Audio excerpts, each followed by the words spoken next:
Hello Math 20-2 and welcome to your first lesson on measurement.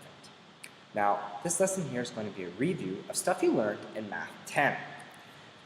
Our first part of this lesson is going to be just converting metric to metric.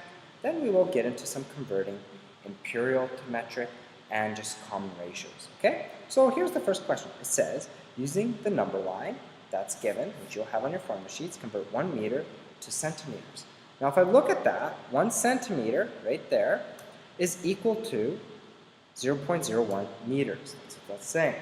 So then 1 meter is equal to 10 to the squared centimeters, which is 100 centimeters, 10 times 10.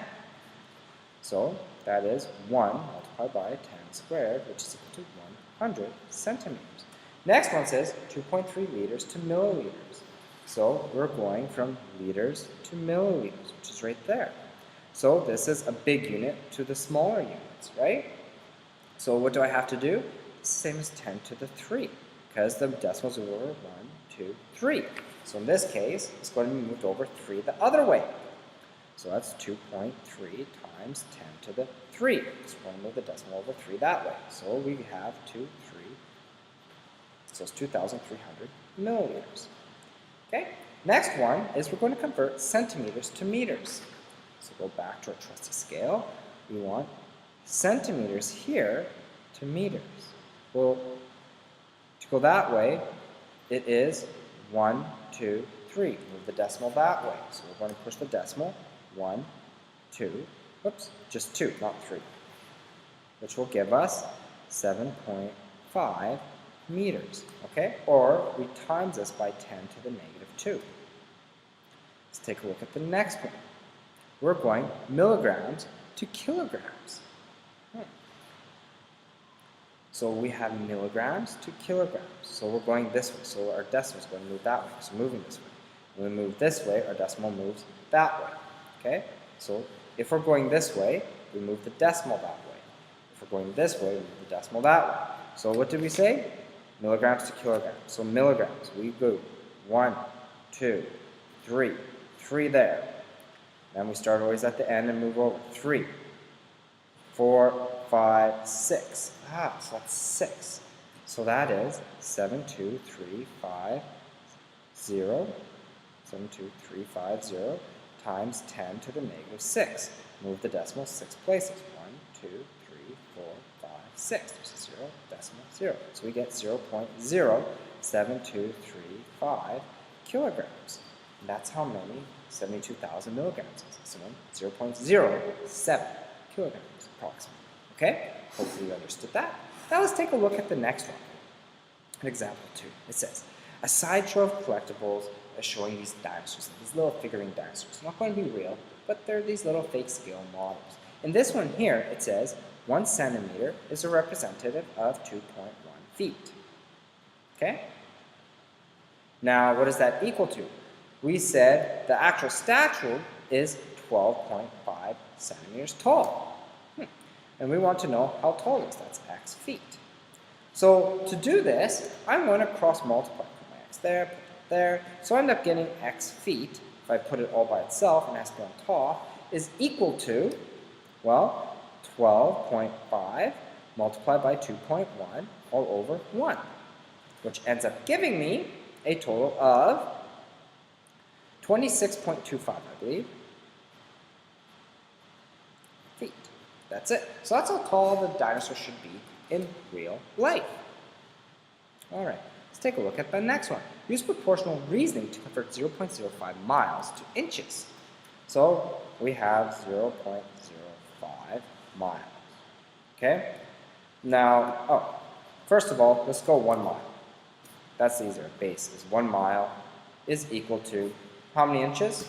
Well, let's go back here. We know, that's what's so confusing with the metric. It's not in base 10. We know 1 mile is 5,280 feet. And there are 12 inches in 1 foot. So we multiply these together, and that's going to give us how many inches. So this is mile. And then inches is going to be 12 multiplied by 5280. That gives me inches. Okay? Now, what do we want? We want 0.05. And that's all over x, or x inches.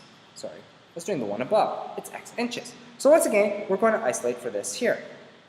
So I'm going to end up getting x in inches is equal to, we have this multiplied by that, and going to divide by that. So we have 12 multiplied by 5280 multiplied by 0.05, and we're going to divide this all by 1, which ends up giving me a total of 3168 miles, or inches, in 0.005 miles. Okay?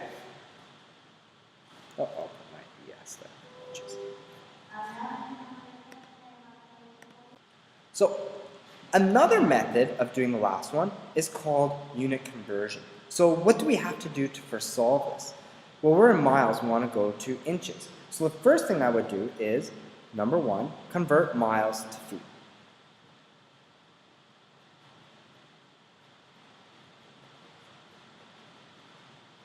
Okay? Because in our table, we do not know miles to inches, but we do know miles to feet. Okay? So number 1, convert miles to feet. Number 2 is convert feet to inches. Okay? So let's try this out. So we have 0.05 miles, and we want to convert that to feet. So I'm going to multiply that by 52. Okay? Okay, so we have miles. Okay? So we want to convert that to feet. So that's over 1, and we have mile. And then we have to multiply that by my feet. So that's 5280 feet all over, oops, that's in 1 mile. Okay? And then we're going to multiply that by 12 inches is in 1 foot. So basically, we just multiply all of these things together. So that's how many feet are in a mile, and that's how many inches are in a foot. That's the other way of doing it, which will end up giving us the same thing of 3168 feet. Or just wait, inches. Almost made a mistake there. Saw feet and inches. Okay? Next one says, a physics student was required to convert 75 meters per second to kilometers per minute. Okay? What conversions should the students consider? So first, we have to convert meters to kilometers. So meters, number 1, meters to kilometers. Number 2, he has to convert seconds to minutes. Okay? So let's first do the meters to kilometers. So if we have 75 meters over 1, and now 1 kilometer has how many meters in it? It has 1,000 meters, because we found out from here. Okay, 1 kilometer is 1,000 meters. That's moving the decimal that many times over. Now we have to do the seconds. So what is the seconds? So 60 seconds are in 1 minute. All right? So we multiply this out. What are we going to end up getting? 75 times divided by 1,000, and then we have to multiply by 60. And I'm going to end up getting 4.5 kilometers per minute. Okay? Hopefully you understand that. All right. Now, example number 6. Almost done. It says, consider line segments AB and CD. Okay?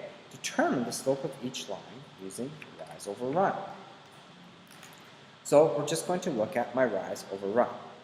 So if I look at this, we have my slope every time I go over 1. My slope here, my change in my rise is 1, 2, 3. It is 3. My change in run is 1, 2, 3, 4, 5, 6, which gives me 1 over 2. Okay? Let's take a look at the next one. Determine the slopes of each of the lines using the formula. Oh, and we want to do C here. Sorry, this is AB. Okay, now we want M, and we want CD. So same idea. We have rise, 1, 2, 3. So that's 3 over, my run is 1, 2, 3, 4. 2 over 4. Okay? So that's both slopes. Now it says determine using this equation. Well, I take a look at this. We want MAB. Well, that's going to be, what is my y value here? I'm going to go y2 minus y1. This is going to be 11 minus, that's 8 high, and this is 11. So we go 11, subtract 8. Those are my y values. Okay, this is 1, 8, and this is, what is this? 7, 11. Now we're going to look at my x values. 7, subtract 1. Okay, I find this, the difference is 3 over 6, which is 1 over 2. Now let's try MCD.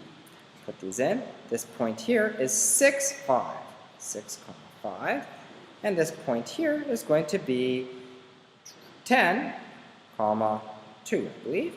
Okay, so those are in. So let's try this out. So we go left, right? So we go, first the y's, 2 minus 5.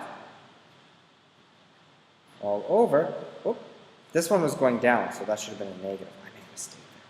2 minus 5. And then we're going to go all over. We have 10 minus 6,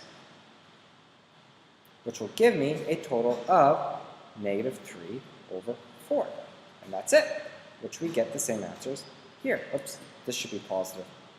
This one here was negative because it's going down. Made that little mistake. Sorry about that. This should be negative because it's decreasing. Anytime our slope is going down, it's negative. Up, it's an incline, it's positive. Okay? So here we go. Next, last question. It says, complete the following statements. The slope of the measure, or the slope is the measure of the steepness. Okay? Slope is the ratio of vertical change called the y values, okay, or the rise, all over the horizontal change, which is the run. A line segment which rises from left to right, so from left to right, and it's going up, that means it is a positive slope. If it's going down from left to right, which falls, it's going to have a negative slope. Okay? A horizontal line segment has a slope of, so if it's straightly flat, well, it's not going up or down, so my change in y is 0, so it's going to have a slope of 0. A vertical line has a slope, well, what? Then if it's vertical, that means there's no change in x, so that's some number over x, which is 0. There's no change in x. So how can you divide by 0? You can't, so it's undefined. Okay? And the slopes of all line segments are straight lines. Okay? They are all, or sorry, of all line segments, the slopes of all line segments on a line are, so if all line segments are on the line, if it's a perfect line, so it doesn't matter where we look on this line, the slopes are going to be even or equal. So hopefully you understand that, and I'll see you tomorrow as we work through this as a class.